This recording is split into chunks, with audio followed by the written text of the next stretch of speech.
You found yourself on another episode of Locked On Bulls. On today's episode, we're going to talk about the Bulls sucking and a loss to the Detroit Pistons. Also, the Bulls have won the second worst three-point shooting percentage in NBA history today. Once again, the Bulls on the wrong side of history. And then, should we be more concerned about the recent play of Coby White? We're going to get into all that and more on today's Locked On Bulls. You are Locked On Bulls, your daily podcast on the Chicago Bulls, part of the Locked On Podcast Network, your team every day.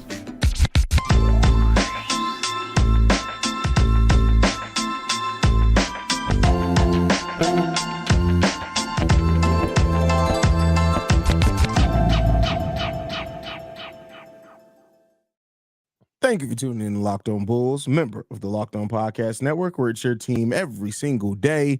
That's Pat the Designer, host and creator of the Windy City Breeze, and host of the Chicago Bears podcast over at ESPN 1000. I'm Haize, host and creator of Chicago Bulls and Chicago Bears Central YouTube pages and podcasts. Today's episode is brought to you by FanDuel. Make every moment more right now. New customers get $150 in bonus bets with any winning $5 bet. That's $150 if your bet wins. Visit FanDuel.com/locked on to get started.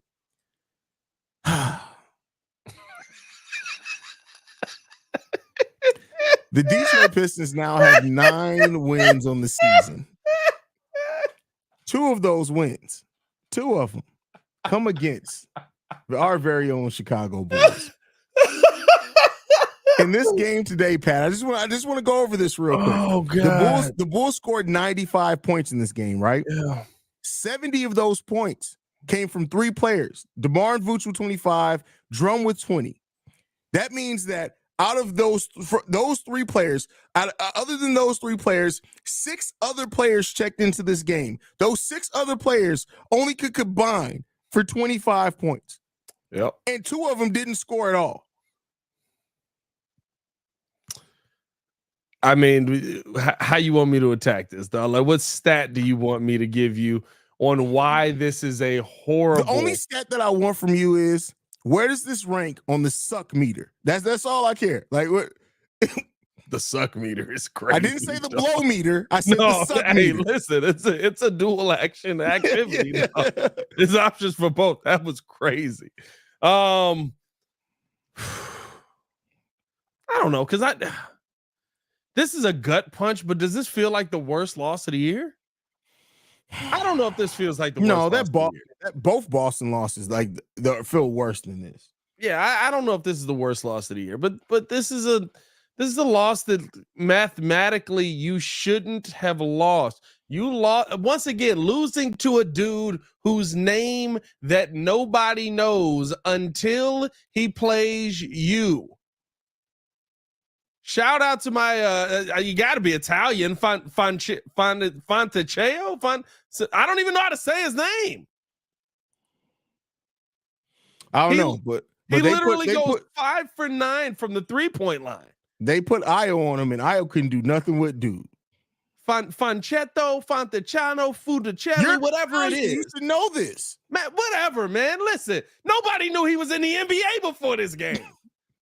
Somebody knew. He's averaging almost 10 points per game. And look, 11 other people knew he was in the league before this game started, and every one of them play on his team.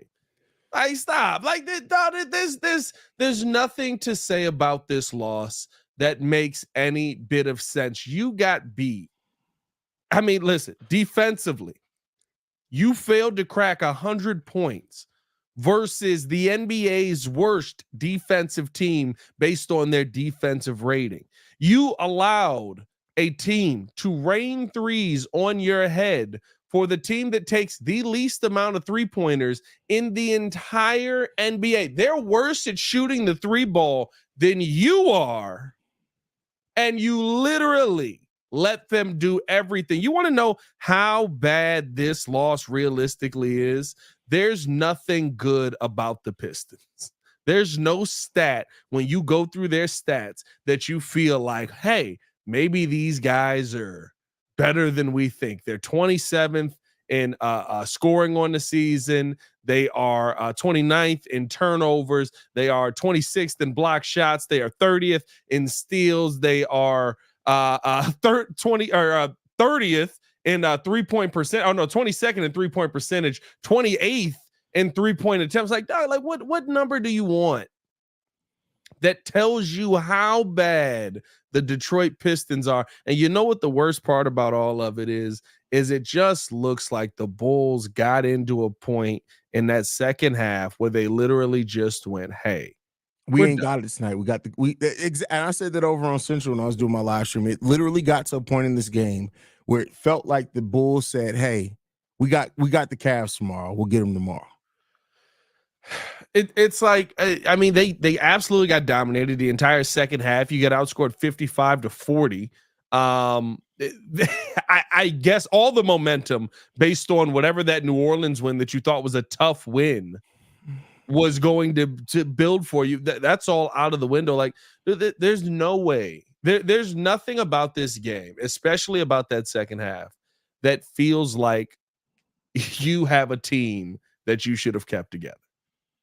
I'm sorry. Like, this wasn't even competitive. You had a team that didn't even want to compete. And Billy Donovan talked about it after the game. And listen, y'all know my issues with Billy Donovan, but he talked about how you have to control the things that you can control. Some nights the 3 ball don't fall. 2 for 29 is crazy. It's insane. It's really hard to shoot that bad from the 3-point line. Like, it's really difficult. Like, people stumble into like shots they thought were mid-range and their both feet ended up behind the line and they were able to knock down a 3 ball. It's really difficult to be that bad. But you didn't control the things that you could control. In the second half, Chicago Bulls basically just gave up on trying to rebound the basketball at all defensively. I mean, you allowed so many second chance opportunities. You didn't box out well the entire second half. You weren't running the court at all. Like, this is one. Very rarely do I do that stupid Russell Westbrook. Did you guys win this game? Did you guys lose this game or did they win it? We lost it. We 100% lost it. The Bulls came out in the second half and looked like they were done playing basketball. And I'll be honest with you, looked like they were done for the season. Like, I don't know what the rest of this trip is going to bring, but it looked like they were like, it's not going to get better from here, boys. I mean, shit, Trip, we're at home. Like, that's the worst part of all this. Like, yeah, it's true. The performance from the Bulls tonight, outside of that, the first 2 quarters where it looked cool, literally, it's like somebody came into the locker room at halftime and was like, so you boys are losing tonight. They did the Black Sox on them, bro. Bro, I don't know, man. Like, this game was so frustrating, bro, for so many different reasons. And when you have a team that has won now 9 games on the season and you get outworked on the boards, you get outworked defensively, you get outcoached, you just have to look at it and say, what were you really selling us on when you came out here and told us that you were going to be competitive? The only thing that the Detroit Pistons are competing for is the ping pong balls to get the number 1 overall pick, and they came out here and acted like they wanted it more than we did. Hey, by the way, one of these 2 teams played a back-to-back, and it's not the Chicago Bulls. Like, there's no excuse for this game. Yes, it's going to be a bounce back game tomorrow. Maybe the Bulls can go out there and finally get a win versus the Cavs. Maybe they said we'd rather beat the Cavs than beat the Pistons. But the Bulls aren't in a position to take anybody lightly. And the problem with me is they come into every single game. And listen, they're vastly shorthanded. Maybe it's finally just playing out, right? Maybe the New Orleans game was fool's gold. And the Bulls are too shorthanded to compete at all in the second half of the season where you struggle against the Pistons team like this. You also ended up losing Alex Caruso in that second half where you were making he came back a kind of a run. He came back in just because he's AC. Like, I was watching, I was like, okay, like they were like, he's questionable to return. And then he was out there 10 minutes later. I was like, he's not. Dude, he's done. Like, he's just out there because he knows if he's not out there, nobody's going to give any effort, and they're about to lose a game to the Pistons. Like, this is, I guess if we're ranking it on losses that suck this year, this is top 5 because we didn't know the first Pistons loss wasn't as bad because we didn't know the Pistons were going to be this bad. Didn't they win like their first 2 games or something? They won like their first game and then they won a game versus us. I don't remember. I know they were like we played them within the first 5 games of the season, and literally right after us is when they lost 18 games in a row. Yeah, like legitimately, this is way worse. Like I don't know, man. Like I don't know what to say about this Bulls team anymore. And that's the problem, because it's like we were talking about before we started the pod. What can we say different about them? What's the different story? What's the different reason we can give? We've been given the same reasons for 3 years now. Yeah, we suck. That's it. That's the reason. And next up, we're going to talk about one of those reasons why we suck, where we're on the wrong side of history yet again, as Chicago Bulls have made the most bad history in the league this season, outside the Pistons with that historic losing streak. But before we talk about that, got to talk to you guys about a couple of our sponsors. The first one is BetterHelp. This segment is brought to us by our sponsor, BetterHelp.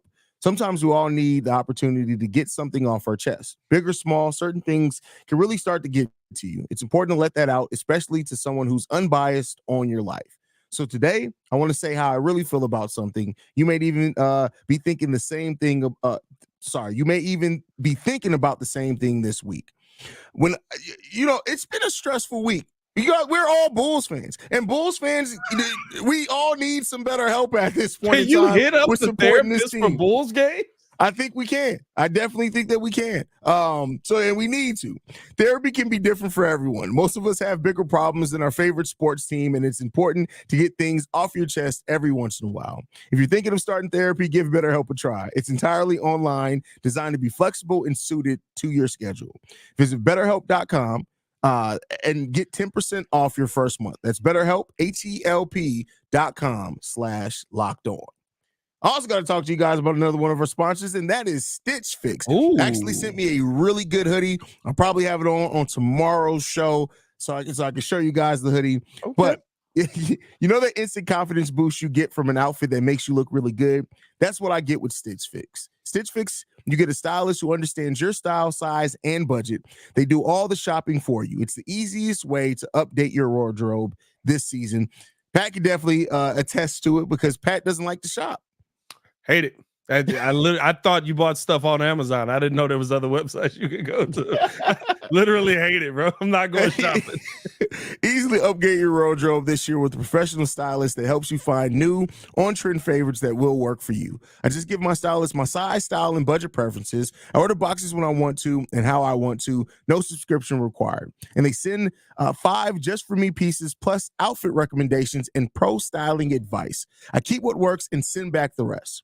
My stylist always sends just right pieces, and the fit is on point. It's like they have style ESP. I don't know how they do it, but they just get me. Stitch Fix makes it all so easy. I don't like to shop, and they save me that time and effort. Plus, I get outfits that make me look and feel really good. And if you don't love something, just send it back. Shipping, returns, and exchanges are always free. Style that makes you feel good as you look. Get started today at stitchfix.com/lockedon. That's stitchfix.com/lockedon. Once again, stitchfix.com/lockedon. All right, Pat. The Bulls shot the ball less than 7% from the three-point line today. We made 2 3-pointers, and for the largest part of the game, we were 1. Vooch made that 1 for a large part of the game until who hit the other one? Oh, Dalen Terry. That's how bad of a night it is. That Dalen Terry was your second leading 3-point shooter. It wasn't good. I mean, listen, I've said this the entire season. I'll continue to say it. The Bulls can't win at math. I'm sorry. You had no hope in winning this game the second that you got down 14, or the second the Pistons knocked down 14 for 37. 14 for 37. They're one of the worst 3-point shooting teams in the NBA. They outscored us from the 3-point line by 30 points. Keep in mind, we only lost by 10. Again, as Pat has kept saying, simple math. This is the second worst 3-point shooting percentage for 25 or more attempts in NBA history, Pat. .069 is what the Chicago Bulls shot tonight. I'm not even giving them the .70. .070. No, you shot .069. This is and here's the part that sucks, right? Yes, Ayo Dosunmu, Coby White off night, Alex Caruso also off night and ended up dealing with some injury as well. But was there anything about this game that felt vastly different from what we've seen the Chicago Bulls do 3-point shooting wise? Yes, it's much worse, but underperforming from the 3-point line is what the Bulls have done for 3 years now. They don't prioritize the 3-point line. They don't prioritize shooting. I get it. Like Peter Patton is here to change our what did they keep saying? Our shot pattern or a shot, whatever it was that they kept saying it was all, basically how the Bulls go about attacking the 3-point line, how often they take the threes, how often it's not working.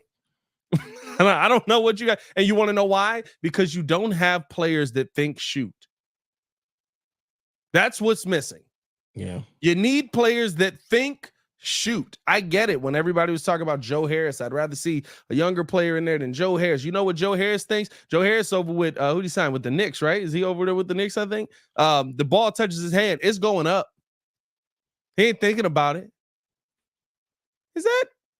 You said the ball touches his hand, it goes up. I'm sorry, that's a pause, it's bro. Going up. I said it's going up. Exactly. The ball touches his hand, it's going up. Think about it. I mean, I get you, but I feel like we stretching on that one. That might be. I might challenge that. We need the challenge flash now. But that was crazy. I'll let me know, Chad. Was that a sock? What was that? It's the Locked On hoodie. Oh, okay. All right. Oh, don't put that on. It's got Packers colors on it. Exactly. Well, I mean, it doesn't matter. We lost anyway. True.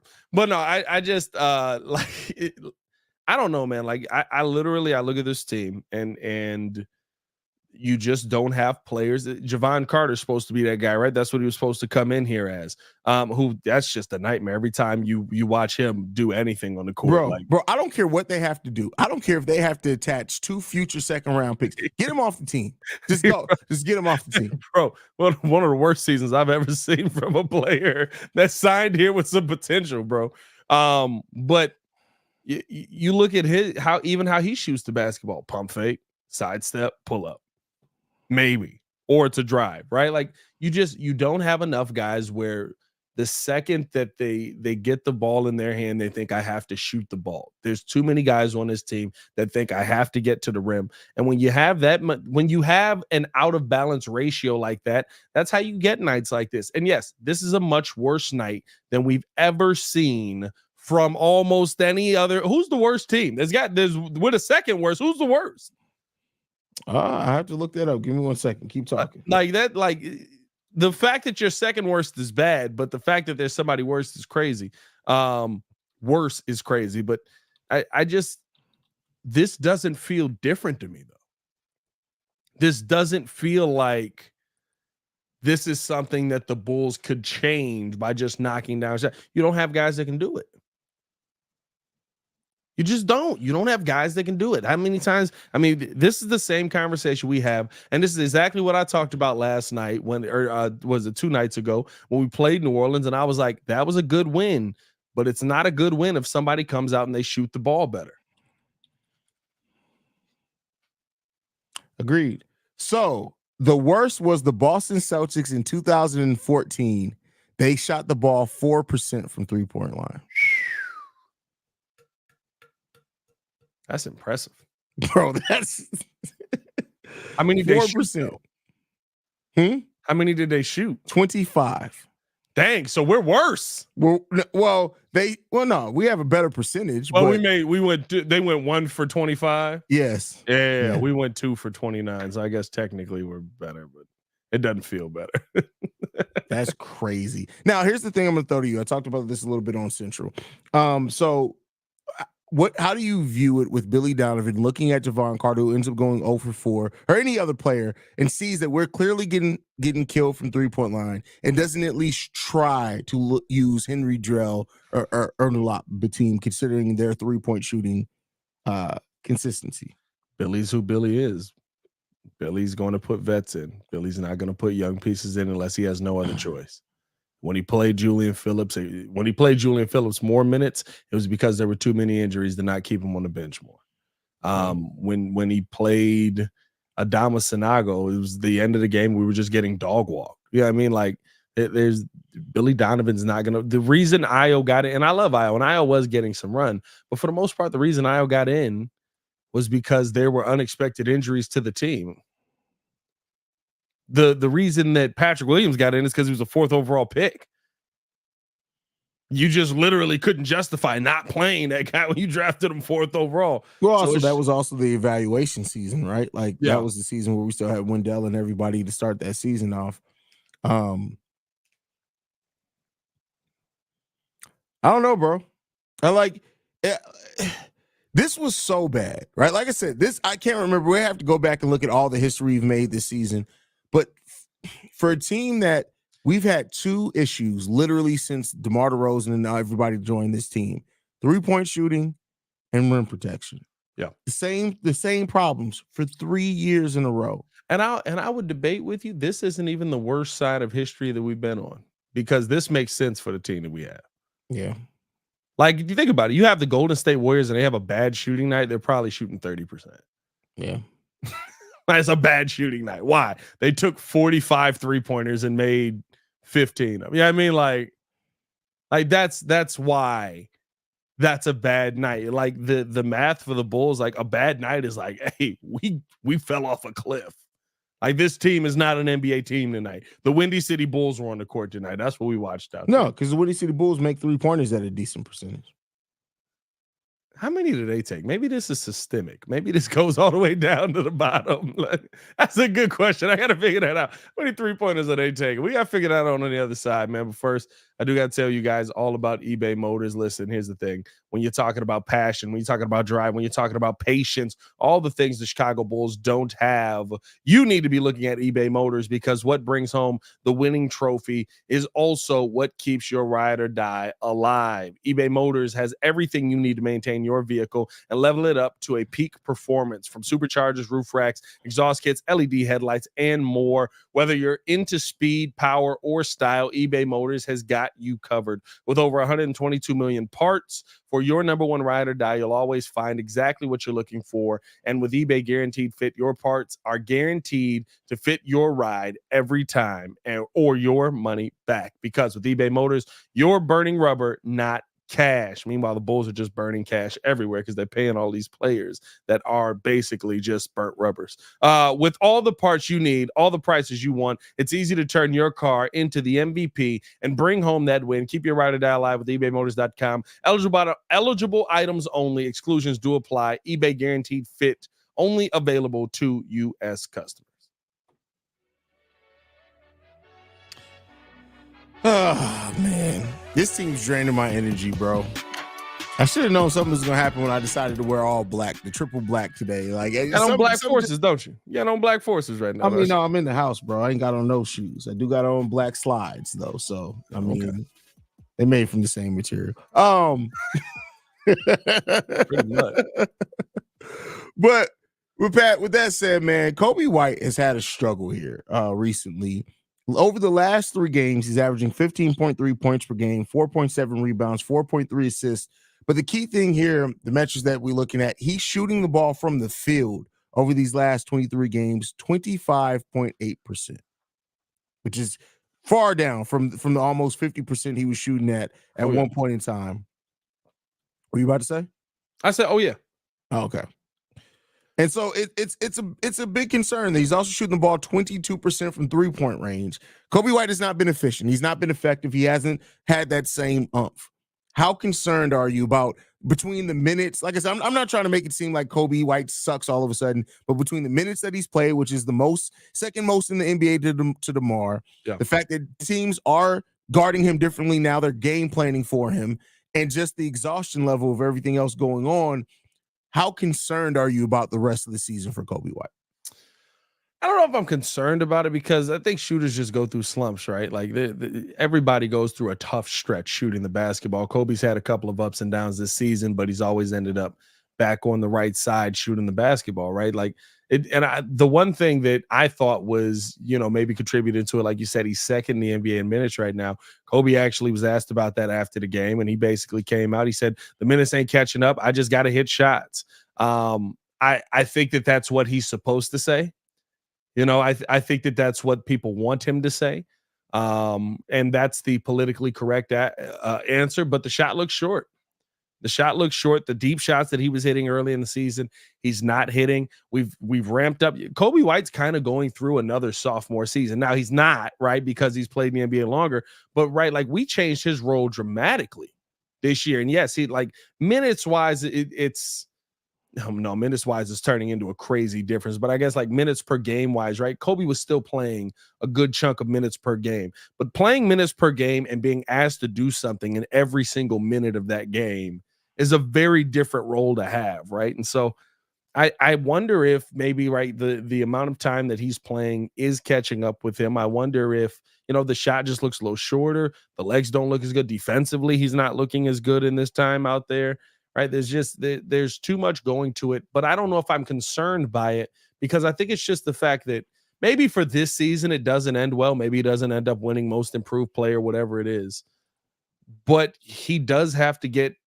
used to having this role again on this team, and he hasn't had this role since his rookie year. I mean, even then, he still had Zach and Laurie, even though Laurie was in and out of the lineup. Like, this is one of the first seasons that for this long in the season as well that he's being relied on to be such a linchpin in what the Bulls are doing. So that definitely plays a part into it. And the human element, I definitely see that. And I think Coby White, he's going to work on his conditioning. I definitely think that's something he clearly is going to have to do is get that conditioning under gear, because going into next season, he's probably going to be relied on even more. So yeah.